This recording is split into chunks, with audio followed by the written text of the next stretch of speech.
Tadi itu batu bara ponton yang besar itu nggak tahu berapa ribu ton bisa melalui sungai ini. Berarti sungai ini bagian dari sumber kehidupan manusia. Masya Allah. Sayangnya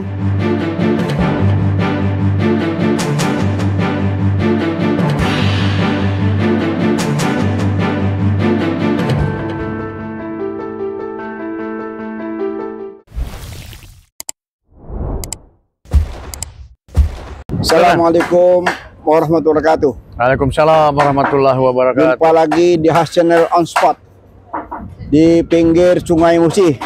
Pak Laksamana Sony Santoso, apa kabar? Alhamdulillah sehat. Alhamdulillah.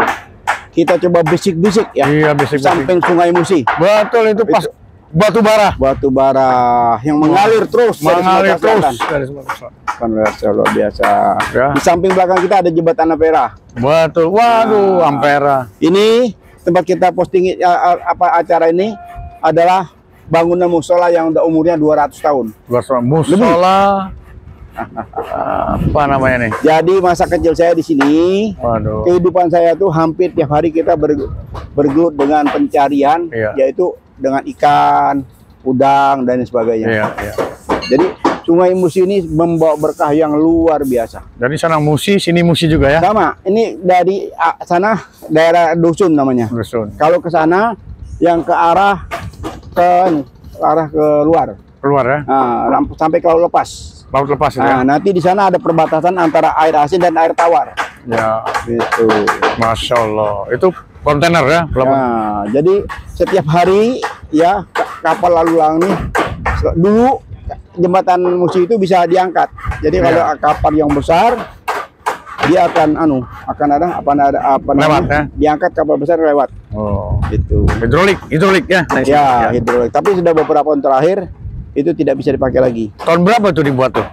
Itu pampasan perang. Pampasan perang. Nah, jadinya tahun 1965. 65 ya? Zaman PKI itu ya? Ya, 1965 itu selesai. Ya, ya. Selesai, diresmikan. Dan situlah penghubung pertama antara Seberang Ulu dan Seberang Ilir. Iya. Jembatan pertama kali di kota Empempe. Empempe Palembang ya. Waduh, jembatan terkenal adalah jembatan Ampera. Ampera, amanat penderitaan rakyat. Bisa bikin jembatan segitu hebat. Karena pampasan perang. Iya, iya. Nah, jadi bukan yang dibangun bukan oleh biaya pemerintah, tapi itu dari pampasan perang. Dari negara mana itu? Dari Jepang. Jepang ya. Baik Jepang ya. Bukan baik karena dia mesti bayar. Oh, nah, dia harus bayar untuk menebus dosa-dosa. Namanya? Dosa-dosa. Apa itu namanya? Iya lah, menebus yang namanya dia kalah perang. Oh. Ya, dia harus bayar kan. Ya, ya, gitu. Ya. Yang namanya pampasan perang tuh. Ya. Gimana? Nyaman udaranya? Nyaman, anginnya sejuk, ya kan ya? Luar biasa kita lihatnya. Kota Empempe. Ya. Jadi bisik-bisik di kota Empempe. Ya, betul. Aduh, terkait dengan apa nih? Ya, saya kan diundang sama Habib sini. Jadi kan cuma nih ada gangguan sedikit suara nih. Ini lagi ada pembangunan musola nih. Ya, itu namanya hiruk pikuk dinamika kehidupan. Oh gitu. Jangan mau semaunya kita aja. Dia juga kan itu kan. Jadi sekarang lagi gencar-gencarnya. Ini baru beberapa hari dicor. Sehingga sebentar lagi rencana mau dibangun tingkat. Wah, mudah-mudahan nanti pemerintah ikut ambil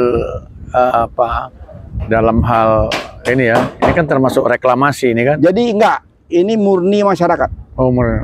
Jadi murni masyarakat, betul-betul swadaya masyarakat. Dari dulu juga selalu tuh semuanya itu dari masyarakat. Maksud saya membangun ini gitu ya, kan? Betul. Kan ada GSB, garis sepadan bangunan gitu Mas. Oh ya, kalau soal perizinan itu lengkap. Tapi kalau soal pembiayaan ini betul-betul pure. Maksudnya kan ini kalau makin ke tengah dibangun kan kapal susah lewat. Gitu kira-kira. Jadi di tengah-tengah ini ada kapal yang tenggelam dulu. Oh. Dan sampai sekarang tidak diangkat. Kenapa ya? Begitu besar kapalnya itu tenggelam sehingga mau diangkat susah. Padahal ini sungai ya? Sungai. Tapi ya sungai lebarnya lumayan, kurang lebih 1 kilo nih. 1 kilo ya? Gitu. Jadi kalau zaman tahun sampai 75 saya meninggalkan Jakarta, itu ikan udang itu masih ada. Masih lumayan banyak. Kan bisa aja nanti kalau negara kita kaya raya, makmur, ya kan ya, seperti di Inggris, mungkin seperti negara-negara Amerika atau Hong Kong, kan pelabuhannya itu kan diperindah. Bukan indah aja, tapi memenuhi kapasitas. Kalau saya lebih berpikir mengembalikan habitat yang di dalam air ini, mulai ada namanya remi, ada namanya keje, ada yang namanya udang. Intinya binatang laut yang bisa air tawar yang bisa dimanfaat dan bermanfaat untuk kehidupan. Selama ini ya, dari tahun berapa sampai tahun 75 itu masih luar biasa, masih menghasilkan. Jadi sepanjang jalan ini di musola ini, kalau habis selesai ibadah itu mereka ada yang mancing, pulang-pulang mancing dapat berapa kilo, atau ada perahu-perahu kecil lewat di bawah-bawah ini tuh menyiduk ikan. Itu tahun 75 ya? Enggak, dari tahun sampai tahun 75. Oh, kesininya udah berat? Kesininya sudah susah. Ya, kita maklum karena kita lihat sendiri tuh. Dulu kan belum ada itu pelabuhan kontainer, belum ada pabrik, belum ada seperti apa itu. Ini jembatan musim 4 nih. Jadi kalau ini jembatan Ampera, ini musim 4 nih.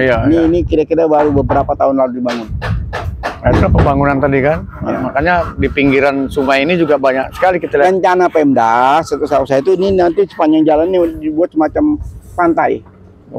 Tapi sampai sekarang belum terwujud. Duitnya, tapi mungkin kalau korupsi. Ya, itu kita belum. Tapi kalau ngelihat ini indahnya ya, sungai ini bermanfaat bagi kehidupan dan penghidupan manusia. Mungkin kiranya pemerintah di masa yang akan datang bisa memberdayakan secara maksimal, ya kan, untuk kesejahteraan masyarakat Sumatera Selatan, khususnya Palembang. Memang itu tujuan perubahan ya. Ya, insya Allah. Tujuan perubahan ini, koalisi ini, kita nanti semacam mengharapkan ya, ada satu perubahan yang luar biasa. Apapun selamanya sebelumnya itu baik, kita kembali lagi kepada kebaikan. Akan lebih baik ya. Gitu, akan lebih baik lagi kalau bisa. Insya Allah. Insya Allah. Masih yakin Mas Joni? Oh yakin. Kita harus optimis. Sebagai Marinir Angkatan Laut, ya, Jenderal Marinir Angkatan Laut. Ini Pak Soni melihat lautnya seperti apa nih? Ini alur. Ya. Jadi ini ada transportasi. Yang jelas tadi itu batu bara, ponton yang besar itu nggak tahu berapa ribu ton bisa melalui sungai ini. Berarti sungai ini bagian dari sumber kehidupan manusia. Masya Allah. Sayangnya ya, mungkin belum tersentuh secara total ya. Nanti ke depan dipikirkan ini bagaimana kelancaran angkut-angkut itu, ya kan, sampai ke laut lepas. Ya kan, kita lihat di sana tuh kan. Tuh lihat, kan hebat tuh. Mungkin di sana pabrik, ya kan, ada turbin-turbin itu, apa tuh, pabrik apalah itu kan. Nah, ini yang jadi pemikiran saya nih. Perubahan itu yang selama ini sungai ini penuh dengan pencemaran, tidak ada satu pengawasan yang ketat dari pemerintah, sehingga terjadi, ya boleh katakan faunanya yang ada dalam laut itu tidak tumbuh hidup berkembang maksimal. Wah, gini kan ada AMDAL. Nanti orang ahli AMDAL itulah yang melihat ini semua. Mungkin belum diberdayakan secara maksimal. Jadi kita lanjut dengan AMDAL. Ya. Baiklah, bisik-bisik di pinggir Kalimus ini kita akhirin dengan jumpa lagi di AMDAL untuk sebagai dasar ya, membangun, dari AMDAL, memanfaatkan sehingga tidak ada yang terusik. Kalau AMDAL itu benar, diturutin aturannya, itulah perlunya tadi aturan. Baiklah, bisik-bisik politik kenegaraan yang betul-betul memang berisik karena masih ada tukang yang bekerja. Mudah-mudahan bisa terdengar oleh netizen. Amin. Terima kasih Pak. Masya Allah. Assalamualaikum. Waalaikumsalam.